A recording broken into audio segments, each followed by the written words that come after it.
In the glowing heart of a modern metropolis, hidden behind a veil of neon and glass, stands a skyscraper that doesn't appear on any map. This is the Sanctuary of Wandering Souls, a hotel where the concierge doesn't ask for a credit card, but for the story of how you died. Inside its walls, the impossible becomes mundane.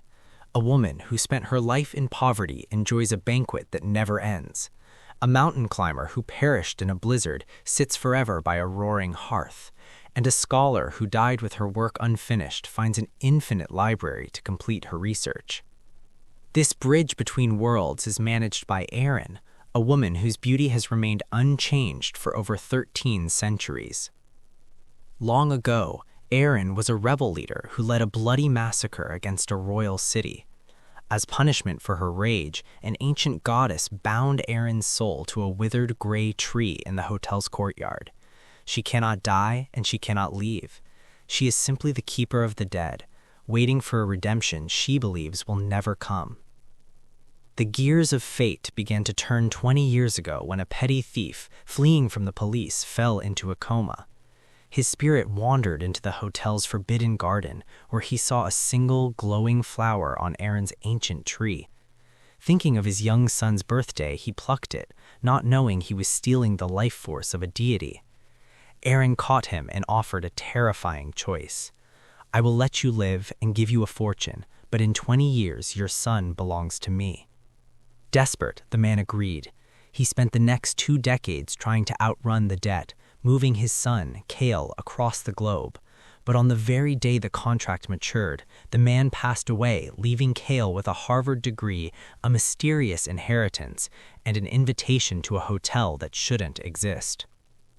Kale returned to the city, dismissing his father's stories as delusions, but the debt was real. Arin tracked him down, and to ensure he couldn't run, she leaned in and blew a cold mist into his eyes. Suddenly, Kale's world transformed. The crowded subway was no longer filled with commuters, but with eyeless spirits and transparent souls clutching the handrails. Terrified and haunted by the dead, Kale was forced to take his place as the 99th human butler of the hotel. His job was simple but soul-crushing. Handle the taxes, the legalities, and the physical needs of a building full of ghosts. He hated Arin for her coldness and her greed, watching her trade the justice of the dead for luxury cars and expensive champagne. Their partnership began with fire. Kale's first mission was to assist Arin in exposing a corrupt mayor who had murdered a young policewoman. Arin didn't use the law, she used terror. She haunted the mayor during a public ceremony, forcing him to see the ghost of his victim until he confessed his sins to the entire nation. Kale saw then that Arin wasn't just a jailer, she was a force of dark justice. Yet the tension between them grew as Kale began to dream of Arin's past. He saw her 1,300 years ago, laughing in a field of flowers with a royal guard captain named Jin. He saw the moment of betrayal when Jin led her people into an ambush, resulting in the execution of everyone she loved.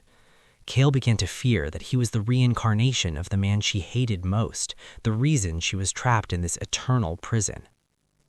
Everything changed the day Kale walked into the courtyard and touched the bark of the ancient tree. For the first time in 1,300 years, a green leaf sprouted from the dead wood.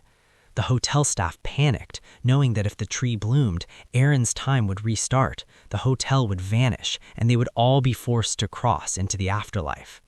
Arin felt a flicker of something she hadn't felt in centuries: fear. She tried to push Kale away, even attempting to scare him into insanity by sending him into the haunted room 13. But when the danger became real, Kale didn't run. He returned to save her, pulling her into her arms as a vengeful spirit tried to consume her. In that moment, the stone around Arin's heart began to crack.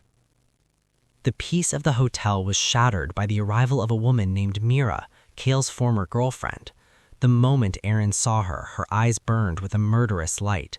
Mira was the exact reincarnation of the princess who had ordered the execution of Arin's family. The ancient hatred was so strong that Arin nearly lost herself, attempting to trap Mira in a cursed amusement park where she would relive her worst memories forever. Kale stepped between them, refusing to let Arin become a monster once again. He told her that he didn't care about the past or the gods, he only cared about the woman standing before him. His sincerity was the water the tree had been waiting for. As more leaves began to grow, Arin realized she was falling in love with a mortal man she would eventually have to leave. She discovered a tragic secret about her own history. Jin, the captain she believed had betrayed her, had actually been a double agent. He had branded himself a traitor to save her from the executioner's block, and his soul had spent 1,300 years as a tiny, glowing firefly, silently guarding her tree. The man she had hated for a millennium was the one who loved her most. With this realization, the tree erupted into a magnificent canopy of blue flowers. The goddess appeared one final time, telling Arin that her debt was paid. The hotel began to fade, its grand halls turning back to the dust of the city. One by one, the staff members, the bartender, the housekeeper, and the young receptionist found peace and boarded the phantom bus to the afterlife. Finally, only Arin and Kale remained at the entrance of the Bridge of Reincarnation. Kale, as her last butler, served her a final cup of tea to erase the memories of her long, painful life. He watched the woman who had dominated his nights and dreams walk across the bridge, her figure dissolving into the light. He was left alone in a normal world, the sight gone from his eyes, but his heart forever marked by the queen who had waited 1,300 years just to say goodbye. Years passed, but for Call, the memory of the invisible hotel remained more real than the concrete world around him. He lived his life as a man between two shores, carrying the quiet dignity of a butler who had served the divine. He knew that the goddess Mago's medicine, the one meant to strip him of his supernatural sight, sat unopened in his desk drawer.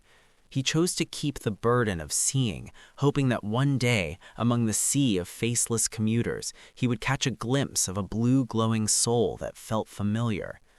The world moved on, but the city felt hollow. The high-rises that Arin once mocked from her balcony continued to scrape the sky, yet they lacked the magic of the sanctuary. Arin often returned to the site where the skyscraper once stood. Now it was just a vacant lot filled with wild evening primroses, the flowers Arin used to send him every year. He realized then that the hotel wasn't just a place for the dead to find peace, it was a place for the living to learn how to let go. Arin had spent 13 centuries holding on to a sword of hatred, only to find that it was the hand of a human that finally allowed her to drop it. One winter evening, as the first snow began to blanket the city, Call stood on the very bridge where he had watched Arin disappear. The air was crisp and the neon lights of Seoul blurred into a soft, hazy glow. He closed his eyes and whispered her name into the wind, not as a cry for her return, but as a thank you for the time they shared. Suddenly, the air around him shifted. The cold wind died down, replaced by a faint floral scent that shouldn't have existed in the dead of winter. He opened his eyes and saw a small, glowing firefly dancing in the snowflakes, the soul of the captain, still a guardian, still a witness. It led his gaze to a woman standing a few yards away, leaning against the railing. She was dressed in modern clothes, a sharp contrast to the silk robes of the past, but the way she looked at the moon was unmistakable. As she turned toward him, the scar of the past was gone, and her eyes were clear, no longer heavy with the weight of 1,000 years of sin. She didn't recognize him, not yet. In this new life, she was a stranger to the tragedy of the hotel and the blood of the rebellion. But as their eyes met, a spark of recognition flickered in the depths of her pupils, a resonance that defied the laws of reincarnation. Call smiled, realizing that the goddess hadn't just granted Arin an end, she had granted them a beginning. He stepped forward, no longer as a butler or a debt collector, but as a man meeting a woman for the very first time. The cycle of the sanctuary had finally closed. The ancient tree was gone, but its seeds had been planted in the hearts of the living. As they stood together on the bridge, the invisible world and the real world finally merged. For 1,300 years, she had been a prisoner of her own heart, but in the span of a single heartbeat, she was finally free. The story of the lady of the hotel ended there, but the story of Arin and Call was just beginning, written not in the ledgers of the dead, but in the footsteps of the living.